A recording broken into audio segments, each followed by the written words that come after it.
Welcome to the Food Professor Podcast, episode 36. I'm Michael LeBlanc. And I'm the food professor. I'm the food professor, Sylvain Charlebois. Well, Sylvain, we got a solo episode today. Lots of interesting things to talk about. And of course, our fun trying stuff segment featuring in this episode Truffle Pig Chocolates. There's some Truffle Pig Chocolates out of the great British Columbia. Yeah, And that is, absolutely. it's a bunch of things to talk about in and around the product. I'm looking forward to tasting, obviously. I love chocolate. I think There's we should have done lots. this segment before Halloween, don't you think? Yeah, I Like think so. seriously. Yeah. I think we should do it as soon as we get it. Actually, I love chocolate so much. The brand has got so many attributes to it that we're going to get Oh yeah. into. It's got a great backstory. Shelly Wallace, founder of Truffle Pig out of Yeah. from Vancouver, I think, or BC, and brought to attention by Brian Potvin at Food Innovations, who's also given us some coffee. Check this out, Cowboy Coffee. That's right. We're gonna be Exactly. testing Cowboy Coffee, and it's interesting. I noticed right off the top, it's got Burnbrae eggshells in it. So stay tuned for that episode coming out. Now, let's jump right in. I thought before we do that, I'd wet some whistle with a delicious glass of this ice cold milk beverage. Now, this Ah, is so I know now. I know one thing about you now, Michael. You are rich. You are a rich man. Well, as you can see, I'm enjoying it in a champagne glass, which I thought would be an appropriate vessel. Let me just take a drink of this of this fine champagne of dairy here. I do like milk, but yes, champagne. And what does champagne and milk have in common? All right, let's get into this. This whole dairy price thing. So Oh yeah. you've been in the media. It's so interesting, right? So it all starts with basically a press release in the equivalent of the dead of the night. I mean, if you're a press PR expert and you want to bury a body, you release a press release on a Friday, Very right? late. That's That's kind right. of Absolutely. that's pure Textbook. tradecraft. Nobody Textbook. textbook tradecraft. Nobody's going to pick this up. So, 8.4% increase in dairy prices announced by the CDC. Everybody flips out. The restaurant guys are flipping out. Grocers are flipping out. You're flipping out. And I want to get to the core of the issue here, because basically it's not a surprise to anyone, I think, that prices are going up. We've been talking about food inflation. I'm sure we're going to have more to say about that. Absolutely. We've talked about milk and dairy as a public good, so I want to hear more about that. It seems, if I can boil it all down, it seems, because I've seen arguments on your social media and other feeds about the farmer saying, well, listen, my price of feed's going up. I need more money.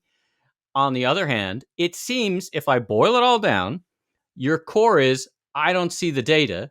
You're basically, you got a Canadian flag on your logo. That means you belong to us. You're a taxpayer. You're a common good. The CDC replies, dude, we've shown all of our data. You should just go away because you're now being whatever. And you're like, it's day 10 and you still haven't said where's the I haven't data heard and anything. who's the No. firm, Three which three you're kind of, mils. you, so you have, so again, it's been in the news. Unpack this for us and kind of give us a short history of time, why it's a concern, what role the CDC play, because not everybody knows. They're an organization, arm's length, Crown Corporation. And then what essentially your thoughts are as we, it's spilled milk under the bridge at this point. I guess we're going to be paying more for dairy. Pretty much. Some people are saying, well, this is we're talking about farm gate prices. It doesn't necessarily mean that retail prices will be impacted. Well, actually, yes, the correlation is quite strong over the years. We've seen it. Yeah, the CDC, I mean, the Crown Corporation, called the Canadian Dairy Commission, was created back in 1967 when the Canadian Dairy Commission Act was signed. And 91% of Canadians actually don't even know it exists. So if you didn't know it didn't exist, it existed, you're not alone. Um, the CDC is the cornerstone of supply management, really, at the federal level. It's in the middle of what I call the moral contract between the dairy industry and Canadians. It's a Crown corporation owned by Canadians. Its job is to set a fair price for farmers so they can actually make a decent living in Canada. And in return, Canadians have access to wholesome, good milk, good dairy products at a decent price, and of course we retain domestic production. That's the key here.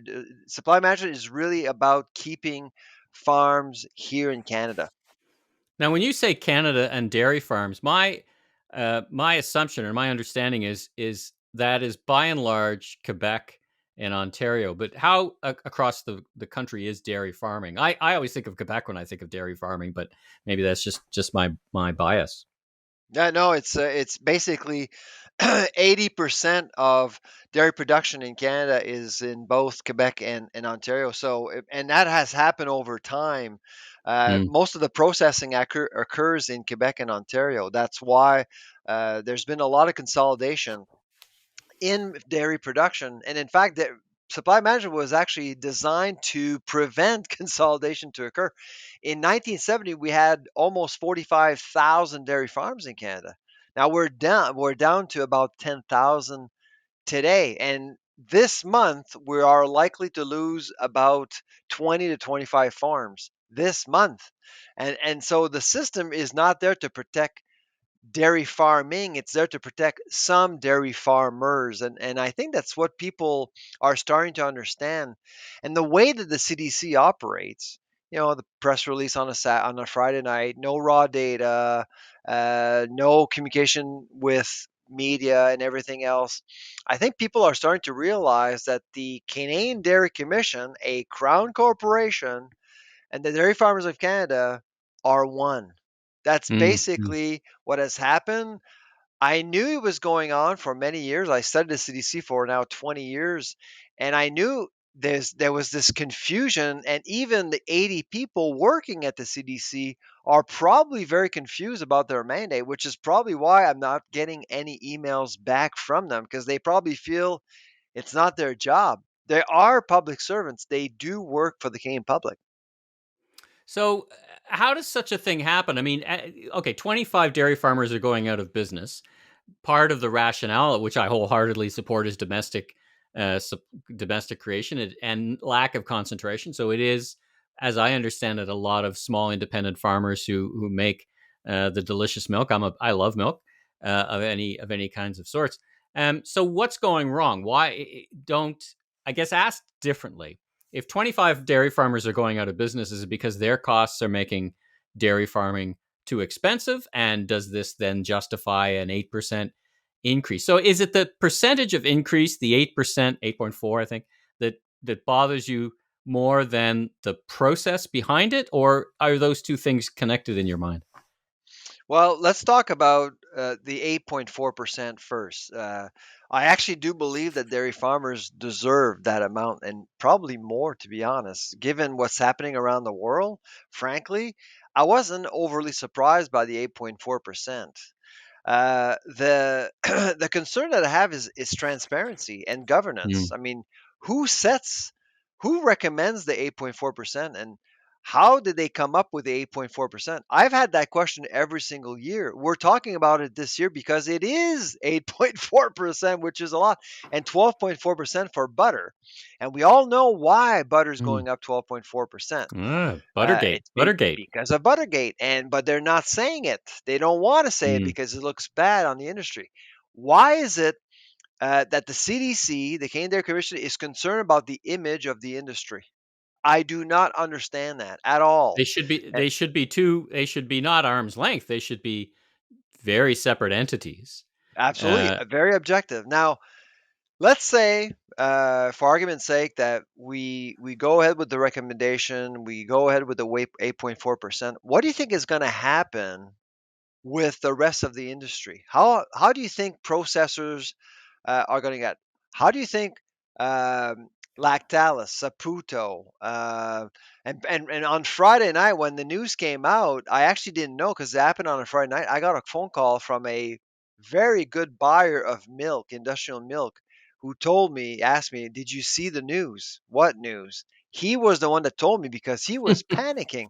He was wondering whether or not he should sell his plant because he can't see how he can be profitable. So these processors will likely go south to get their dairy proteins as they did before with the dairy filtered milk episode, which really lasted about 3 years. And Now so this is let's the talk. biggest concern of mine, and which Hmm. is why a reduction in quota is likely possible, which could lead to more farms disappearing, leaving the industry. Which seems to be the antithesis of everyone's objectives, right? I mean, it was all started to do the exact opposite of these Dairy consequences, right? farmers are defending a system that's actually killing dairy production. That's the thing. I've been saying it Now, for so many years, but but dairy farmers themselves, I wonder if they actually care about the industry, because if they leave, they cash out. They'll make money anyways. That's the mm, thing. So, mm, and the people who stay in the industry will continue to make good money. And if they dump yeah. milk, they're compensated.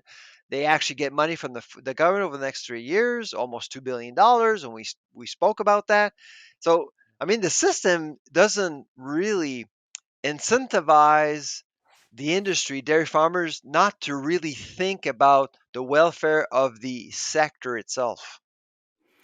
One of the things you mentioned that I was intrigued at, I think you called it the importation of illegal industrial dairy products. You just That's the described the adulterated process. milk. Yeah, that's the dairy protein situation.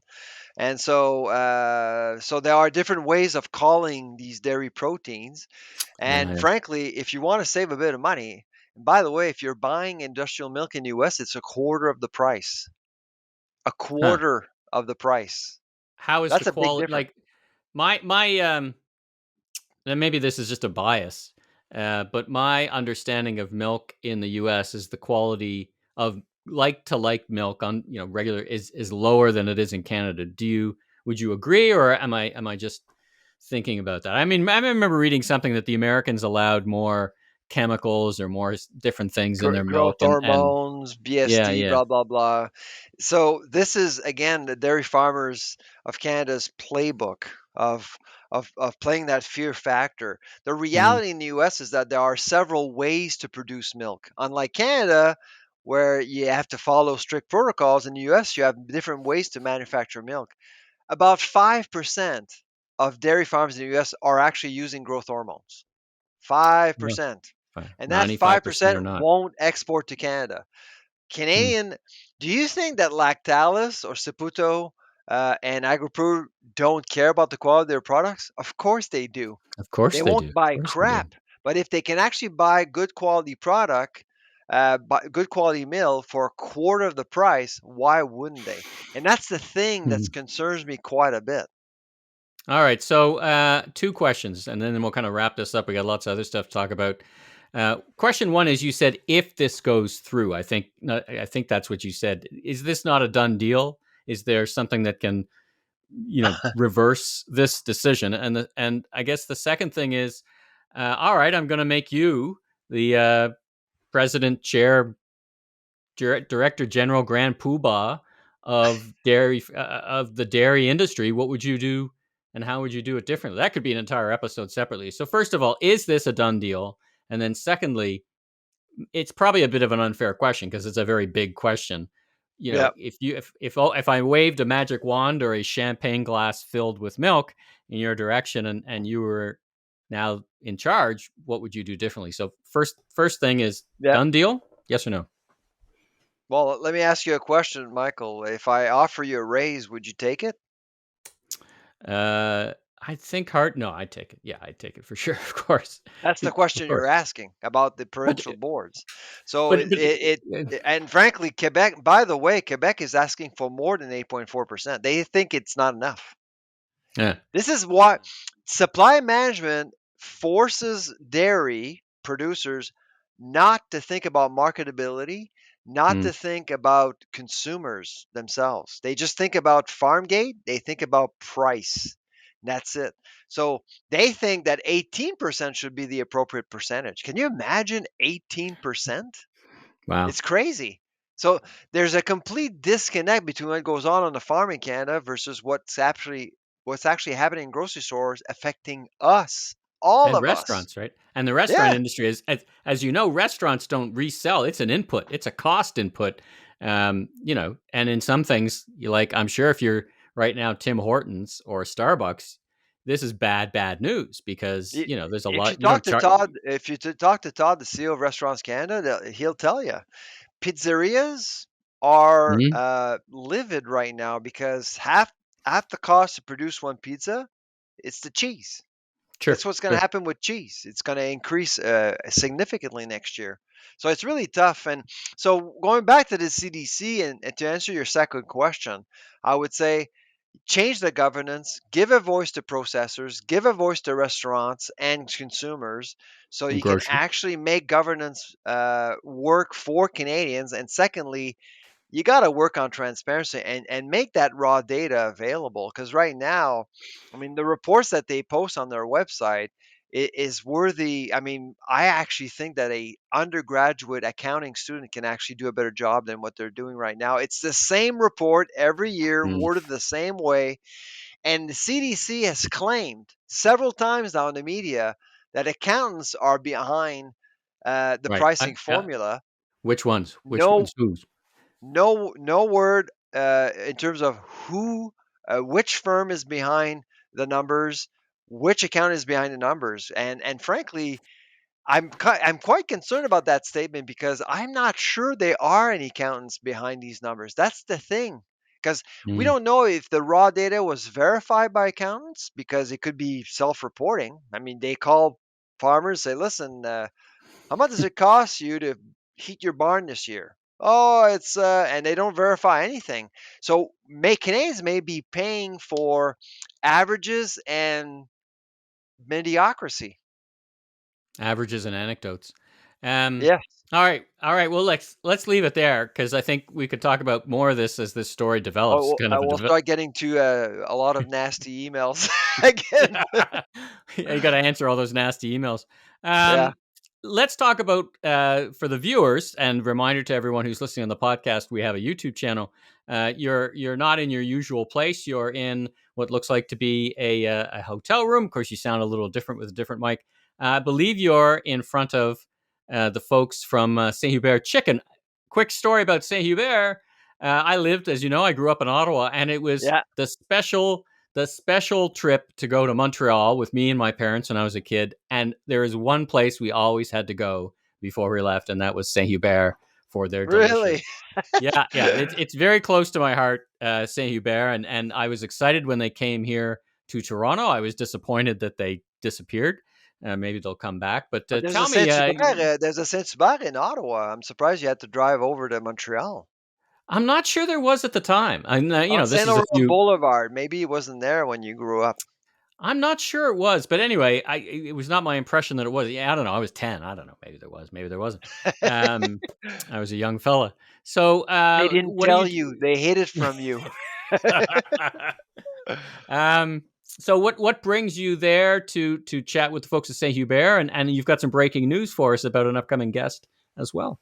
Yeah, absolutely. So I was invited to do a fireside chat in front of restaurant franchise owners of Saint Hubert, and they have about, I'd say, about 90 franchise owners, 90 to 100, and they're all concerned about what's going on in the sector. So they basically got me in there to give them, a clear picture of what's actually happening. And frankly, I mean, just before me, and I was actually chatting. I had a fireside chat with the president, Richard Kluche, and and before us, it was the procurement manager of Saint Hubert, and basically they did it on purpose. They wanted to present some really gruesome numbers about costs, about what's Yeah, happening with supply chains, and then they got me on this panel with Richard to talk about issues and yeah.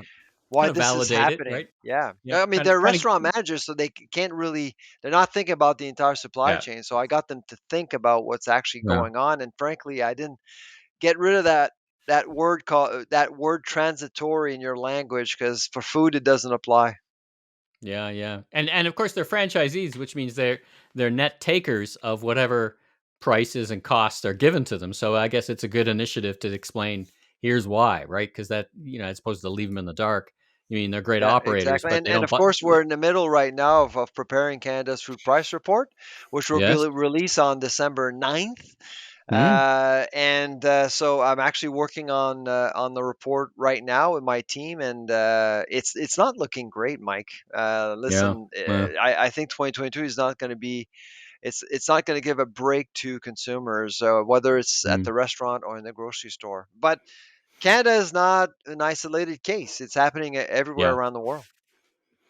Well, speaking around the world, sustainability on a plate, and we'll get to truffle chocolates in our trying stuff segment in a second. That's right. Um, you've talked about, and I know You want to talk Joanne. about avocados before chocolate? Okay. All right. Yeah, Sure. yeah. I listen. If I had to have a choice, it'd be a tough one for me because I love my avocados. Avocados. You do, I huh? think of You planet killer. like almonds, right? Which are just water reservoirs. Like I almonds, they're the know. most intensive thing. So what's going on? I mean, more people are thinking about sustainability. That's clear. How's this connected to avocados? I often say when I'm talking to the media about food and food security, I say, well, listen, we don't grow avocados in Winnipeg, so we import a lot of food. We can't. Yeah. We're a northern climate. What's going on with avocados, and why are they a particular target this week? Well, I'm not a huge fan of avocados. Every time I think of avocados, I think of Deadpool for some reason. I don't know why, but it is a popular product now. I mean, it just Yeah. demand for avocados has gone way up. Biggest producer of avocados around the world is Mexico and Peru, as you probably know. But in those parts of the world, things can get interesting when all of a sudden you see a market rise and becoming an opportunity to make a Mm, lot of money. And so you saw the emergence of cartels, crime. So that really is one thing. Typically, we've seen that with coffee, by the way, and cocoa and bananas, and but over the years we've been able to get the supply chain better organized, I guess, so farmers can be protected. Um, Avocados, we haven't had a chance to do that yet. oh, The I fair see. trade movement and everything else, it's been very difficult. And Mm, so that's why there's that mess. And on top of that, there's that sustainability baggage affecting avocados. The water required to yeah. produce avocados, the fact that it's destroying biodiversity, it's responsible for deforestation in Mm, some parts of the world, in Peru particularly. So there's lots of issues, and that's why some chefs, some leaders in the culinary world are really showing some leadership and say, you know what, this is not acceptable. This is something I don't want to feed my customers with. Let's try to find a substitute. So they've been trying to ah, replace avocados. Yeah, ah. Wow, interesting. I mean, it's actually a great segue because the truffle pig product has a lot of sustainability around it. So let's jump right in. Let's get to our new trying stuff segment, which trying stuff. This this is number episode. 5, right? Yeah. So this, let's see if I could see it because I never quite get these camera angles right. And for the Yeah, listeners, I'm showing everyone truffle pig chocolate. So when this first arrived, my wife, who picked up the order at the door, said, "Why on earth would anyone want pig in their chocolate?" And I'm like, "Yeah, that's a good question, actually." So great backstory. Woman in BC. She was actually, I don't know if you saw, she was in working at the Burnaby. Four Seasons, and one of her customers was in chocolate, and she decided to get into chocolate, but wanted it different. I mean, when I look at this product, um, I look at the packaging. I mean, it ticks off, direct fair trade from farm. It's more organic than organic. I mean, it's got Oh the yeah, BC logo on it. It's got a slave free logo on it. Look at it. It's yeah, slave by BC. free Yeah. by BC. I mean, it's got so many things going for it. Let's see if it's got taste going for it because that's what I'm here to. So I'm going to So start which off one are with you the gonna taste? Yeah, which one are you gonna taste first? since we're talking about milk, I'm going to try the milk hazelnut, Milk which may hazelnut. milk Okay, milk hazelnut. Let's try that one. milk hazelnut. Oh my goodness, that's good. Mm, Milk mm, here. Wow. That's good. Wow. Hey? All Farm around to the bar. mouth. Oh, I know. You know, your Mm, entire mouth is working, feeling yeah. it. I mean, if Wow. if anyone is thinking about this product that you're making some kind of sacrifice, get that out of your head right now. Like, Exactly. like there's no quality or taste. Now, okay, let's try the milk peanut butter. Milk peanut butter. Oh So yeah. creative labeling. Each one, by the way, each one of these packages, that's very clever, has a different Yeah. color code, which is also always a bugaboo of mine. I look at like product, and this always drives me crazy in a very different, shampoo and conditioner, same product.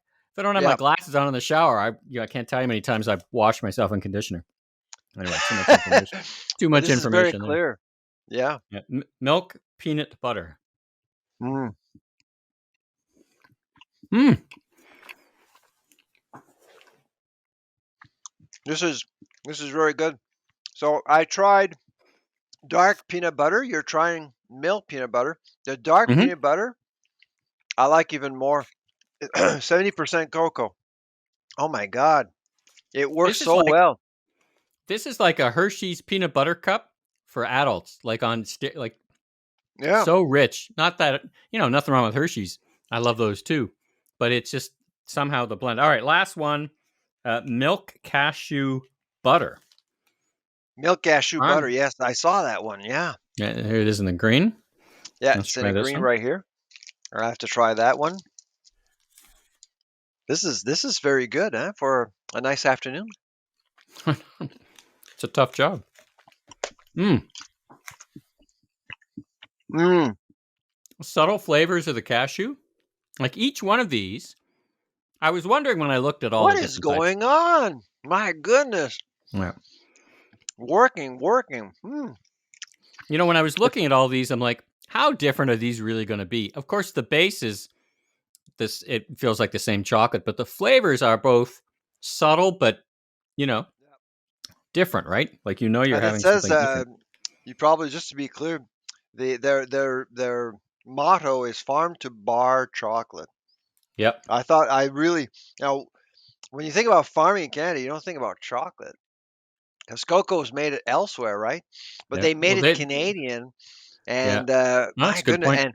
and really, typically when you eat chocolate, it will pop like Mm, early, and then the taste fades dissipate. away. This Hmm. this goes on and on and on and on and on and on, and you Yeah. basically discover parts of your mouth that you didn't even know existed.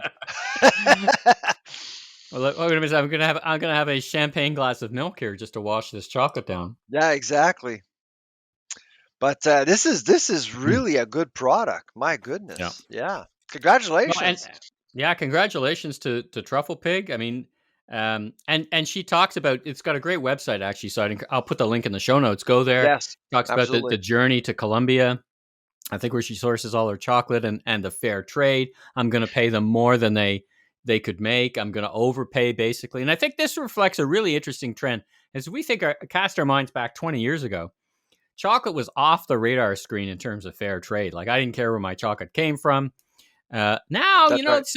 some things came out that it wasn't such a good industry. Yeah.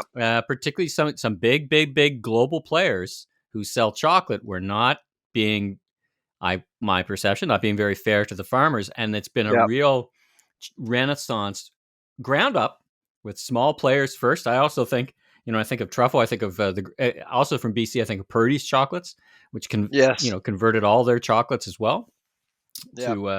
to fair No, she trade. So seems very good. committed to Yeah. fair trade without really calling it like that. But she's committed to the supply chain, and Yep. I'm reflecting on the conversation we had with Julie from Fairtrade Mm-hmm. Canada. I mean, that's basically what they want, right? They want more of these products on the Yep. market, which honors farmers. And no, they do a really good job providing a great product to Canadians for sure. All right. Well, congratulations to Shelly Wallace and the entire team. Absolutely, bravo. As bravo, bravo. As I said, if you think you're making some kind of sacrifice, you're not. It's delicious. And if you're thinking of giving these bars to kids at Halloween, do not do that. Keep it. Keep Keep it it. all for to yourself. So I'll put links to her website, the Truffle Pig website, on the show notes. You can go learn more and learn their story. And they got a bunch of products you can buy in case you can't find them. They got a store locator and all that great stuff. All right, so let's get to the back half. We got a few minutes left. First of all, I wanted to make a note. Today is November 11th. So Sylvain, I wanted to thank you for your service to Canada. Thank Yeah, you. you Yeah, for and those not. our and everyone who has served for Canada in the past and present. Yeah, Yeah, so big sacrifice, big deal. I'm not going to be with my family on November 11th, unfortunately, but they are going to the cenotaph and pay their respects. Absolutely. yeah, it's a very important day. My father served in the Korean conflict, the Korean War. So that is I have that background in my family as well. So once again, thanks for your service. Yep. Let's transition to the last couple of things. Global Food Security Index. So I was very intrigued by one of your posts. Yes. Global Food Security Index comes out. Canada's 24, the US is 20. I think Denmark is number one. I mean, what makes this ranking up? I mean, is it because of northern communities? Like, how are we not food secure? Because we import a lot of our food? Like, what's going on here? Well, I mean, I actually get a kick out of these indexes because I'm a big sucker for benchmarking. As you probably know, I like to compare because I just hate when countries say we're the best at this, we're the best at that. Like dairy farmers are saying Canadians have access to the best milk in the world already. Where's the evidence? You know, Mm, and that's when you get to real conversations about quality assurance, about how do you measure performances and things like that. So that's why I really like indexes, and I don't really care much about ranking. I certainly like to see who's ahead of us, who's underneath us, and sure. overall how are we doing. And frankly, the indexes should be reassuring to Canadians. We're first in safety, third in access, and 24th in affordability. And those are good positions. Those are good positions to be in. Mm, The metrics can always be different, and if you and I start a global food security index, we would come up with different results. It right. depends what people care about. When I actually when I started my career, I wanted to do an index for food safety, and I did. I published my first index back in 2007, and we did it in Saskatchewan, ranked 36 countries, and France, Finland, and Italy ranked uh, like last, essentially. Got Huh. letters from those countries, and yeah, they weren't happy because, They of weren't course, happy. all How of a dare you? Yeah. sudden, they had a report telling their people that they're not the best. And so Finland, I owe a lot to Finland and Helsinki because they actually said, you know what? Let's actually have a summit on performance metrics and have Charlevoix chair that summit, Eh, which actually huh. happened in 2011. And Wow. so in 2011, we had 23 countries participate over 3 days to agree, and I had bureaucrats, people actually doing the work, agree on a set of metrics, and we did it again when we published our second report in 2014 with the Conference Board of Canada. Ah. And did Yeah, Finland go up, down, or sideways in the metrics in the report? it still came in last, actually. And they paid for the whole party, which is kind of nice. But seriously, it's not as I explained. So obviously, when I arrived in Helsinki for that summit, a lot of people were upset with us because a lot of bureaucrats feel that we shouldn't be doing this. Right. What I explained to them, that was 10 years ago. What I explained to them is that these benchmarking exercises are very important because it allows countries to share. And so the theme of our conference was share and compare. And why we did that is to get countries to think about the future. Look at Mad Cow. Mad Cow hit Canada hard because we weren't prepared. We didn't learn from the UK, uh, Mm-hmm. which was hit by mad cow only 4 years before. And so, like COVID, for example, I saw a lot of collaboration, a lot of communications between Yeah. countries, much more so than, say, 10, 15, 20 years ago. The swine flu issue is a big one, a real one right now affecting Asia.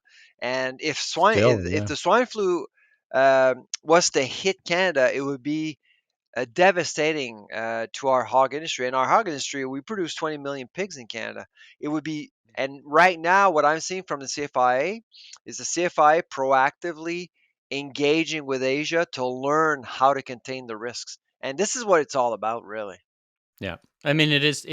We keep coming back to this theme of globalization, global themes, and this is a great example, right? We've got to learn from Oh, each yeah. other. That's, when we look back, when the history is written on the COVID era, that's certainly going to be one of the milestones. Is learning from each other. Now, that could be some shortcomings as well.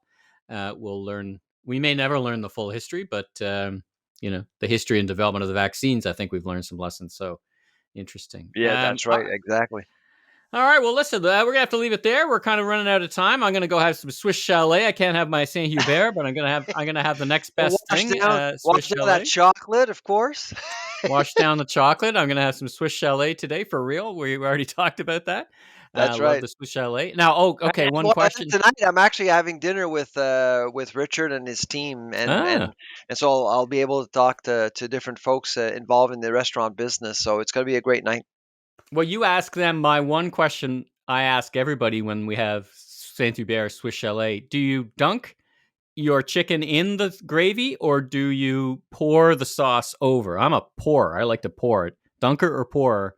Maybe we'll do a poll. But ask Actually, tonight.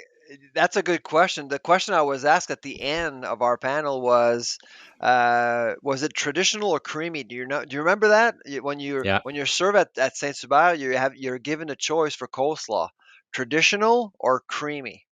And yeah. so, and Quebec is divided on this issue, 50-50. Yeah, Need a referendum on creamy or saucy or plain. That's the next thing. All right. exactly. All right. Well, listen, if you like this episode, you can find us on Apple, iTunes, Spotify, your favorite podcast platform. Please rate and review. Be sure to recommend to a friend or colleague in the grocery, food service, or restaurant industry. We also have a great YouTube site where we have some bonus content. And we tend to chop up our issues. Like this issue, we talked about 3 or 4 things. We have those in kind of segments, so you can watch whatever segment is of most interesting to you. I'm Michael LeBlanc, producer and host of the Voice of Retail podcast and a bunch of other stuff. And I'm the food professor, Sylvain Charlebois. Well, Sylvain, safe travels back to Halifax. Great seeing you. Enjoy your dinner tonight. I'm envious of your time with the folks at Saint Hubert, and we'll catch up in another episode soon. Take care.